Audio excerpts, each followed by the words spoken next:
बिस्मिल्लाहिर्रहमानिर्रहीम। अस्सलाम वालेकुम डियर स्टूडेंट्स। तो आज हम बायोलॉजी का चैप्टर नंबर 15 का जो हमारा टॉपिक है ऑस्मोरेगुलेशन इन एनिमल्स, तो आज हम उसे स्टडी करेंगे।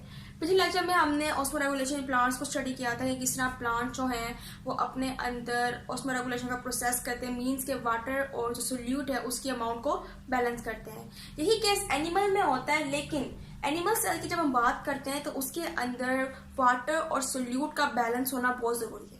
ये कहा जाता है अगर एनिमल बॉडी के अंदर वाटर या सोल्यूट की अमाउंट बहुत ज़्यादा हो जाती है या फिर बहुत ज़्यादा कम हो जाती है तो तब भी एनिमल बॉडी जो है वो सर्वाइव नहीं कर पाती, क्योंकि सेल के अंदर यानी कि मुख्तलिफ इन्वायरमेंट हो जाता है, या तो हाइपोटोनिक इन्वायरमेंट आ जाता है या फिर हाइपोटोनिक इन्वायरमेंट। इसकी वजह से सेल जो है वो प्रॉपर्ली फंक्शन नहीं कर पाता और इसकी वजह से जो एनिमल बॉडी वो सर्वाइव नहीं कर पाती है। ठीक है, तो एनिमल बॉडी के लिए हम कहते हैं कि हमें जो वाटर और सोल्यूट के अमाउंट का बैलेंस होना बहुत जरूरी है।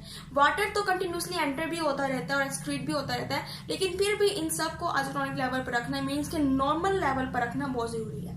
तो इन दोनों चीजों को एनिमल बॉडी में नॉर्मल लेवल पर रखने के लिए हमने दो अप्रोचेस निकाली है। हमारे पास 2 अप्रोचेस निकली हैं जिसके जरिए से हम क्या कर सकते हैं, इन दोनों चीजों के मीन्स के H2O एंड सोल्यूट के अमाउंट को बैलेंस कर सकते हैं in the animals,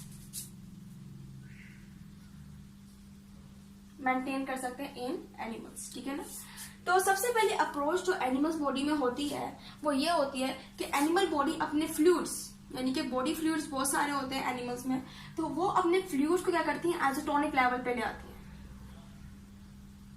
isotonic level वही लेवल है जब हमारे पास वाटर और सोल्यूट की अमाउंट जो है वो क्या होती है, नॉर्मल होती है। ठीक है, अब जब हमारे जो बॉडी फ्लूइड्स आइसोटोनिक लेवल पे आ जाते हैं मीन्स के नॉर्मल लेवल पे आ जाते हैं, तो जब हम सेल की बात करते हैं तो इसके अंदर हमें इंटरनली कोई भी ऑस्मोटिक्स चेंज नहीं करनी पड़ती।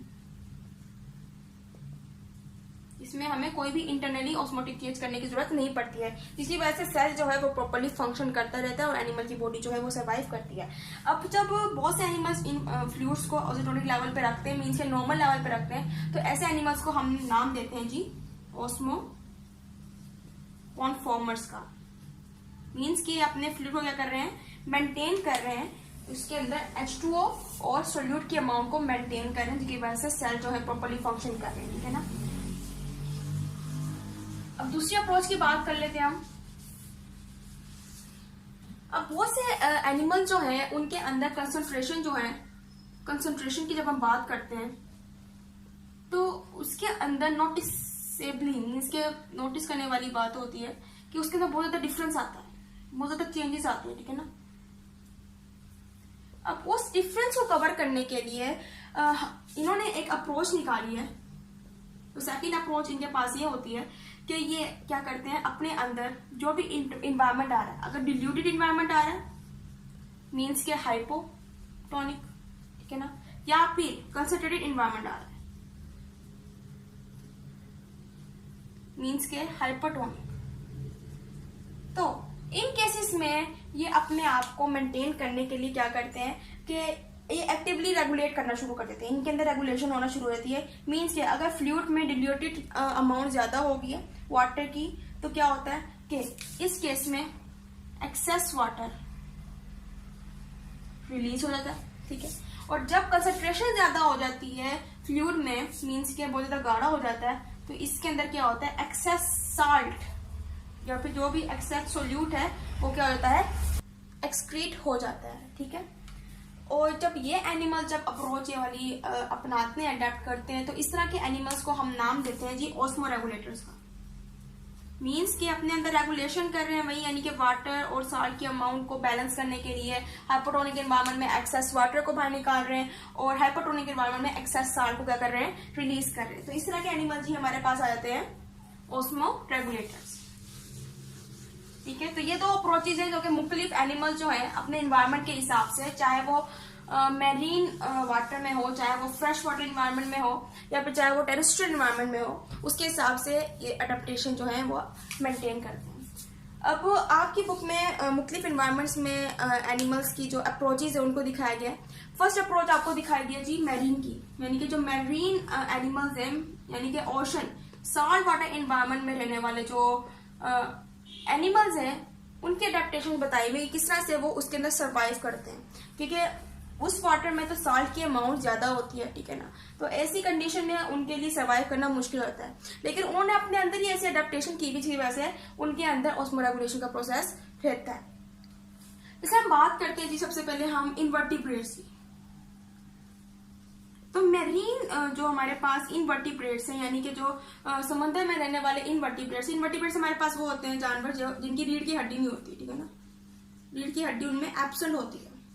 तो ये वाले जानवर जो होते हैं हमारे पास, ये ज्यादातर इन्हें हम नाम देते हैं ऑस्मोकॉन्फॉर्मर्स का। क्यों? क्योंकि हमने बोला था कि ऐसे एनिमल जो कि अपने अंदर फ्लूइड की अमाउंट को ही क्या करते हैं, आइसोटोनिक लेवल पे ले आते हैं, तो हमारे पास ऑस्मोकॉन्फॉर्मर्स। तो बहुत से जो मैरीन इन्वर्टिब्रेट्स हैं वो हमारे पास ऑस्मोकॉन्फॉर्मर्स हैं, मींस के वो अपने आप को अपने सर्वाइवल के लिए वो अपने फ्लूइड के लेवल को आइसोटोनिक लेवल पे ले आते हैं, जिसकी वजह से सेल जो है प्रॉपर्ली वर्क करते रहते हैं, ठीक है ना।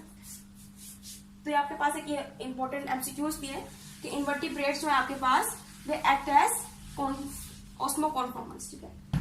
इसके अलावा हम बात कर लेते हैं जी, हमारे पास हैग फिशेस होती हैं, हैग फिशेस। अब इसके अंदर क्या होता है जी, ये हैग फिशेस क्या करती हैं, ये भी अपने आप को आइसोटोनिक लेवल पर रखती है, फिर इनके सेल जो है वो भी नॉर्मली जो है फंक्शन करते हैं, इसकी वजह से इनका सर्वाइवल जो है वो मुमकिन होता है, ठीक है ना। यानी कि ये भी अपने अंदर H2O एंड साल्ट की अमाउंट को मेंटेन कर लेते हैं, आइसोटोनिक लेवल पर ले आते हैं। फिर एक और हमारे पास जो कैटेगरी है फिशेस की, वो हमारे पास आ जाती है कार्टिलेजिनस। अब ये वाली जो हमारे पास फिशेस है, ये क्या करती है, अपने अंदर साल्ट की अमाउंट को मेंटेन करती है। किस तरह से? अब हैग फिशेस तो है, ये तो अपने आप को आइसोटोनिक लेवल पे रख रही है, मींस के वाटर और साल्ट की अमाउंट इनके अंदर मेंटेन है। लेकिन कार्टिलेजिनस फिश जो है इनके लिए जरा मुश्किल हो जाता है, मींस के इनके अंदर जो अब्जॉर्बेंस है साल्ट की फ्रॉम द आउटसाइड इन्वायरमेंट ये ज्यादा होती है। तो उसको अपने अंदर से खत्म करने के लिए, उसको लोअर लेवल पे लाने के लिए इनके पास बहुत से प्रोसेसेस है।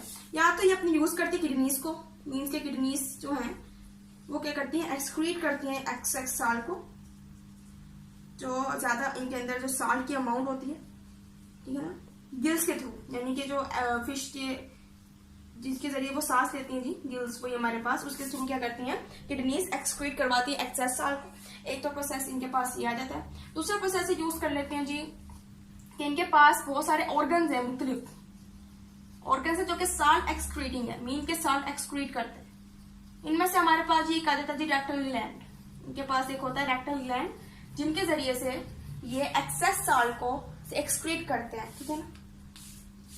तो इस तरह से इनका सर्वाइवल जो है मुमकिन होता है कि वो एक्सेस साल्ट को एक्सक्रीट करते हैं और अपने आप को एक लोअर लेवल पर मेंटेन करते हैं। इसके अलावा कुछ फिशेस होती हैं उनके अंदर साल्ट की अमाउंट जो होती है वो कम होती है। सम फिशेस हैं फॉर एग्जांपल, उनके अंदर जो साल्ट की अमाउंट होती है वो लोअर होती है। अब साल्ट की अमाउंट का कम होना भी अच्छा नहीं है। अब इसके लिए वो अपने आप को हाइपोटोनिक एनवायरनमेंट में लाने की कोशिश करती है, मीन के कंसंट्रेटेड थोड़ा बहुत करने की कोशिश करती है। इसके लिए वो क्या करती है, वो बहुत ज्यादा जो यूरिन होता है उसके पास, वो उसको रिटेन करती है, मीन के अपने पास रखती है एक मुनासिब, एक सुइटेबल अमाउंट में, एक सुइटेबल कंसंट्रेशन। लेकिन जब हम एनिमल बॉडी की बात करते हैं तो एनिमल बॉडी का अपने पास यूरिन रखना ये बहुत ज्यादा डैमेजिंग।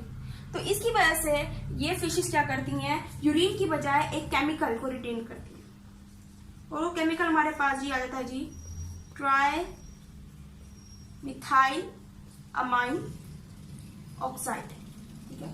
तो ये हमारे पास एक केमिकल है जिसके जरिए से वो क्या करती हैं, सर्वाइव करती हैं, ठीक है ना, और अपने आप को हाइपोटोनिक एनवायरनमेंट में मेंटेन कर लेती हैं। इसके अलावा हमारे पास एक और जी फिश आ जाती है, बोनी फिश हम कहते हैं, ठीक है ना। बोनी फिश को जब हम कहते हैं जी, बोनी फिशेस जो है वो पहले रहती थी फ्रेश वाटर में, यानी कि ये एंसेस्टर्स है जी फ्रेश वाटर की। फ्रेश वाटर में ये रहती आ रही हैं, यानी कि जो एंसेस्टर्स थे, यानी एंसेस्टर टू डिसेंडेंट की बात करें हम, तो ये फ्रेश वाटर में ही रहती आ रही थी। लेकिन फिर बाद में इन्होंने स्टार्ट किया मैरीन में रहना, मीन के ओशन में रहना इन्होंने स्टार्ट किया। अब इनकी अडेप्टेशन भी चेंज हो गई, क्योंकि पहले वो फ्रेश वाटर में रहती थी, अब वो एक साल्ट वाटर इन्वायरमेंट में आ गई। अब इसमें इन्होंने एक अडेप्टेशन क्या की कि इन्होंने यहाँ पर मैरीन में मोर वाटर जो है H2O यानी वाटर जो है उसको ड्रिंक करना शुरू कर दिया। अब ये ज्यादा जब वाटर ड्रिंक करती थी तो ये अपने गिल्स के थ्रू एक्सेस वाटर भी एक्सक्रीट कर देती थी, एक्सेस वाटर को भी एक्सक्रीट कर देती थी, ठीक है ना। यानी कि ड्रिंक कर रही है, बहुत ज्यादा वाटर इन्होंने ड्रिंक करना शुरू कर दिया और फिर गिल्स के जरिए से एक्सेस वाटर को भी एक्सक्रीट किया और फिर जो एक्सेस साल्ट था उसको भी एक्सक्रीट किया। अब इस केस में क्या हुआ, यानी कि बहुत ज्यादा पानी पिया तो एक्सेस वाटर भी एक्सक्रीट हो रहा है थ्रू गिल्स और एक्सेस साल्ट भी थ्रू गिल्स क्या हो रहा है, एक्सक्रीट हो रहा है। फिर रिजल्ट में जो यूरिन बनता था वो बनता था जी आइसोटोनिक यूरिन, मीन्स कि इसके अंदर वाटर और जो साल्ट है उसकी अमाउंट जो थी वो बैलेंस थी, ठीक है। इसी वजह से जो बोनी फिश है उन्होंने मैरीन वाटर में सर्वाइव करना शुरू कर दिया इस अडेप्टेशन के थ्रू, ठीक है। तो ये था आज का हमारा टॉपिक। उम्मीद है आपको टॉपिक समझ आएगा होगा। तो इंशाल्लाह हम अगले लेक्चर में जो मजीद हमारे पास इन्वायरमेंट है फ्रेश वाटर और टेरेस्ट्रियल इन्वायरमेंट जो है हमारे पास उसको हम स्टडी करेंगे। तो तब तक के लिए अल्लाह हाफिज।